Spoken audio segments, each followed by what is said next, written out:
প্রিয় দিনী ভাইয়েরা আমার,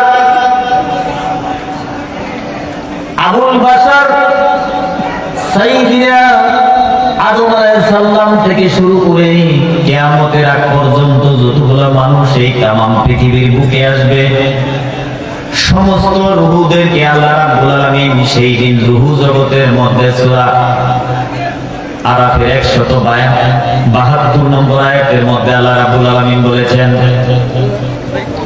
সমস্ত রূহদেরকে আল্লাহ রাব্বুল আলামিন সামনে নিয়ে এইভাবে কুদরতি হাত রেখে রূহদের সামনে আল্লাহ তাআলা বললেন, আলাস্তু বিরব্বিকুম, হে রূহ আমি কি তোমাদের রব নেই? সুবহানাল্লাহ বলেন।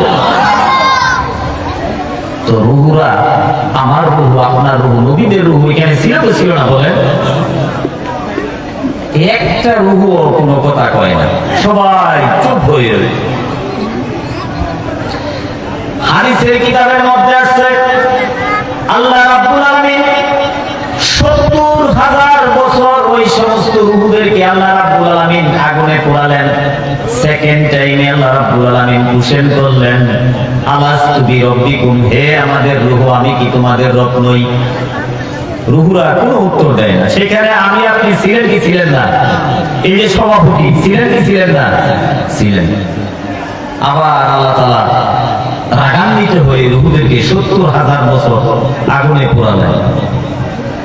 থার্ডলি আল্লাহ তাআলা প্রশ্ন করলেন, এই রূহরা আমি কি তোমাদের রব নই?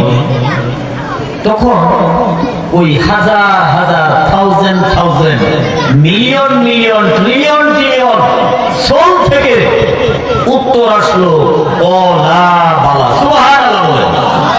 সূর্যের মতো একটা জলজল রূহ উত্তর দিয়ে দিল, আপনিই আমাদের রব। বলেন না সুবহানাল্লাহ।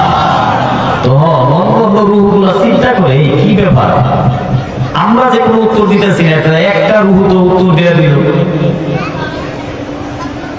হাদিসের কিতাবের মধ্যে আয়াতের ব্যাখ্যায় আসছে, ওই রূহটা ছিল আখিরি জামানার পয়গম্বর নবী মুহাম্মদুর রাসূলুল্লাহ। বলেন না সাল্লাল্লাহু আলাইহি ওয়াসাল্লাম। ওই সূর্যের মতো, সূর্যের ন্যায় রূহটা যখন বলে দিল ওয়ালা বালা আপনি আমাদের রব, তখন তামাম পৃথিবীর সমস্ত রূহগুলা বলে দিল, আমাদের আর লেট করে দরকার কি, চলো না আমরা সবাই মিলে উত্তর দিয়ে দেই, অলু বালা। সুবহানাল্লাহ বলেন। সমস্ত রূহরা উত্তর দিয়ে দিল, দেখো আপনি আমাদের রব, প্রতিপালক। বলেন না সুবহানাল্লাহ। আল্লাহ তাআলা বলেন, যেহেতু রব হিসেবে স্বীকার করলাম, দুনিয়ার মধ্যে যদি এই রব হিসেবে আমাকে যদি মানো পৃথিবীতে গিয়ে, তাহলে মৃত্যুর সময় তোমাদের কি নাই? ভয় নাই, চিন্তা নাই। ফেরেশতারা তোমাদেরকে জান্নাতের সুসংবাদ দিয়া তারপর তোমার রূহটা কবজ করবে। বলে না সুবহানাল্লাহ। এই ওয়াদা আল্লাহ তাআলা রূহ জগতে করলেন। আচ্ছা বলেন, রূহ জগতে আল্লাহ তাআলা আমাদের সামনে পরিচিত হয়েছেন রব হিসেবে না আল্লাহ হিসেবে? বলেন, ওয়াদ বুঝতেছেন তো? আল্লাহ তাআলা রূহ জগতে 100 বছর 200 বছর কোটি কোটি বছর আগে আমাদের সামনে পরিচিত হয়েছেন আল্লাহ নামে না রব নামে? রব নামে। তাহলে রব কি এটা আমাদের জানার দরকার আছে না? আল্লাহ তাআলা বলেন, রব কি একটু ধারণা আপনাদেরকে দিই, নয় বিষয়টা হয়তো একটু কঠিন হয়ে যাবে। প্রিয় ভাইয়েরা আমার, জন্মের আগে রূহ জগতে আল্লাহ রাব্বুল আলামিন আমাদের সাথে রব হিসেবে পরিচিত হলেন। বিশ্বনবী সাইয়্যিদুনা মুহাম্মদুর রাসূলুল্লাহ সাল্লাল্লাহু আলাইহি ওয়াসাল্লাম হেরা পর্বতের গুহায় যখন ধ্যানে মগ্ন থাকতেন, আপনারা জানেন ধ্যানে মগ্ন থাকতেন, অর্থাৎ উনি ওই জায়গার মধ্যে ধ্যানে মগ্নে থাকতেন না। উনি চিন্তা করতেন, ফিকির করতেন কিভাবে সমাজের এই যে অবস্থা, মূর্তি পূজা, কুসংস্কার, নারীদের প্রতি নির্যাতন, কন্যা সন্তান হলে জীবিত কবর, এই যে সমাজের একটা কুসংস্কার, কুপ্রথা শুরু হয়েছে, এই অন্ধকার সমাজকে কিভাবে সুন্দর একটা আদর্শ সমাজ প্রতিষ্ঠা করা যায়, এই জন্য তিনি হেরা পর্বতের গুহায় ধ্যানে মগ্ন থাকতেন। হঠাৎ রিসার্চ করতেন। সুবহানাল্লাহ বলেন। আল্লাহ ওই রূহ জগতে তুমি যে আমাদের সামনে পরিচিত হইলা রব নামে, আল্লাহ এই রবের অর্থটা কি আল্লাহ? এটা বিশ্ব নবী সাল্লাল্লাহু আলাইহি সাল্লাম বারবার এই তামান্না করতেন। আল্লাহ রাব্বুল আলামিন কুরআনুল কারীম নাযিল করে দিয়ে, ওহী নাযিল করে দিয়ে আল্লাহ রাব্বুল আলামিন বিশ্ব নবীকে জানিয়ে দিলেন যে হে রাসূল পড়ুন, ইকরা বিসমি রাব্বিকাল্লাযী খলাক। আল্লাহ বলেন হে আমার নবী, রূহের জগতে আপনি যে রব নামে আমাকে চিনেছেন, আমি সেই রব হলাম। এক নম্বর রবের অর্থ হলো আমি রব, মানে সৃষ্টিকর্তা। বলেন না সুবহানাল্লাহ।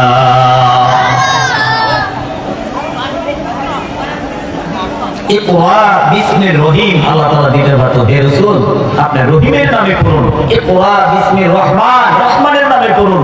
ইকরা বিসমি সালাম, আপনি সালামের নামে পড়ুন। কিন্তু আল্লাহ তাআলা তার গুণবাচক কোন নামের দিকে দেয় নাই। আল্লাহ তাআলা বলেন ইকরা বিসমি রাব্বিকাল্লাযী খলাক, আপনার রবের নামে যিনি সৃষ্টি করেছেন তার নামে পড়ুন। বলেন না সুবহানাল্লাহ। তাহলে রূহ জগতে রব, কোরআনের প্রথম ওহীর মধ্যে রব। ইকরা বিসমি রাব্বি, রব আছে না নাই বলেন? আছে? একটু বুঝবেন পরে আরো ক্লিয়ার, একটু সহজ হবে। একটু জিকির করেন মহব্বতের সাথে, লা ইলাহা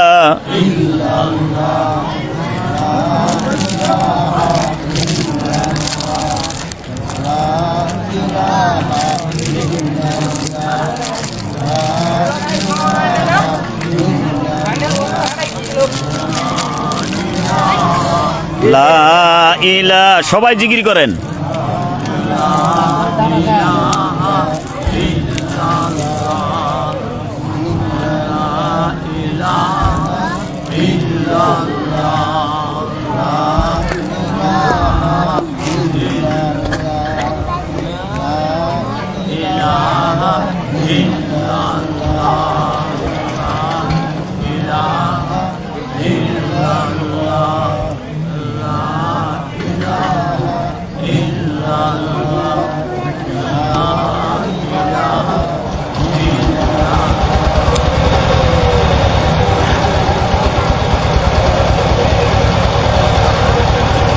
লা ইলাহা, সবাই জিকির করেন।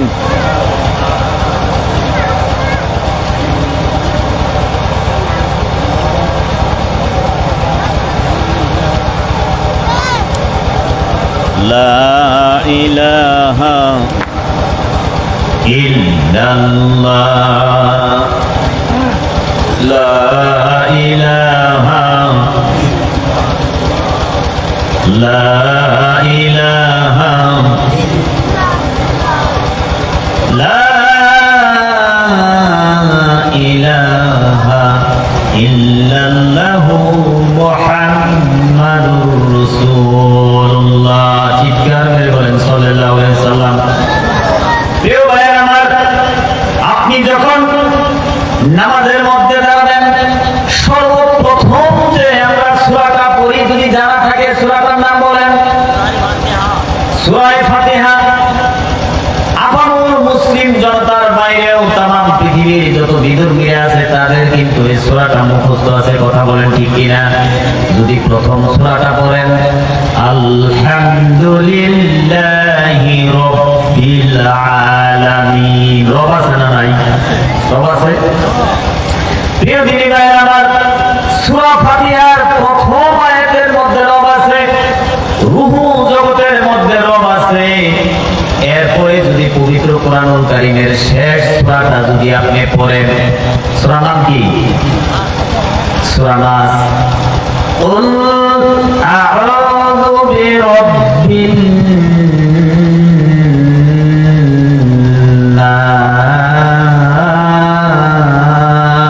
নাস, রব আছে। পবিত্র কোরআনুল কারীমের 114টা সূরা থেকে তার উপরে আরেকটা সূরা, সূরা নাসের পূর্বে আরেকটা সূরা, সূরা ফালাক আছে না নাই? একটু প্রথম আয়াত আমার সাথে পড়েন, কুল আউযু বিরাব্বিল ফালাক, রব আছে? আছে। বিশ্ব নবীকে আল্লাহ রাব্বুল আলামিন বলেন হে নবী, আপনি তাবলীগ করুন। সূরা মাইদার 66 নম্বর আয়াত, ইয়া আইয়ুহার রাসূল বাল্লিগ মা উনজিলা ইলাইকা মির রাব্বিক। আল্লাহ বলেন আপনার রবের তাবলীগ করুন। রব আছে। এরপরে প্রিয় মুসলিম ভাইরা আমার, নামাজের মধ্যে আপনি রুকুতে যখন যান তখন কোন তাকবীরটা পড়েন একটু বলেন। আপনাদের পরিচিত শব্দগুলো একটু বোঝার জন্য একটু কায়দা করতেছি আর কি। নামাজের মধ্যে যখন রুকুতে যান তখন কোন তাসবিহটা পড়েন একটু বলেন। সুবহানা রাব্বিয়াল। রব আছে না নাই? আছে রব। না পড়েন এটা বাদ দেন না, রব আর পড়তাম না, বাদ দেন কি? এরপরে যখন সিজদার মধ্যে যান তখন কোন তাসবিহটা পড়েন একটু বলেন। সুবহানা রাব্বিয়াল। রব আছে? আছে। আমার লক্ষ্য করুন, এইভাবে সকল ক্ষেত্রে যদি রব থাকে, কুরআনুল কারীম আমি ছোট্ট মানুষ যতটা স্টাডি করেছি প্রায় 1000-এর উপরে আয়াত আছে এই রব দিয়া। সুবহানাল্লাহ বলেন। ইমাম সাহেব সালাম পেয়েছে, আসসালামু আলাইকুম ওয়া রাহমাতুল্লাহ। ডান দিকে বাম দিকে সালাম ফিরেছে ইমাম সাহেব। এরপরে সর্বপ্রথম যে দোয়াটা করে, যে শব্দটা ব্যবহার করে ইউজ করে, বলেন শব্দটা কি? রব্বানা আতিনা ফিদ দুনিয়া হাসানাতাও ওয়া ফিল আখিরাতি হাসানাতাও ওয়া কিনা আযাবান নার। রব আছে না নাই দোয়ার মধ্যে? এইভাবে কুরআনুল কারীমের মধ্যে রব দিয়ে আমি দেখেছি প্রায় 40টার মতো দোয়া আছে যেগুলো আমরা পাঠ্যহীন নামাজের পরে পড়ি। সুবহানাল্লাহ বলেন।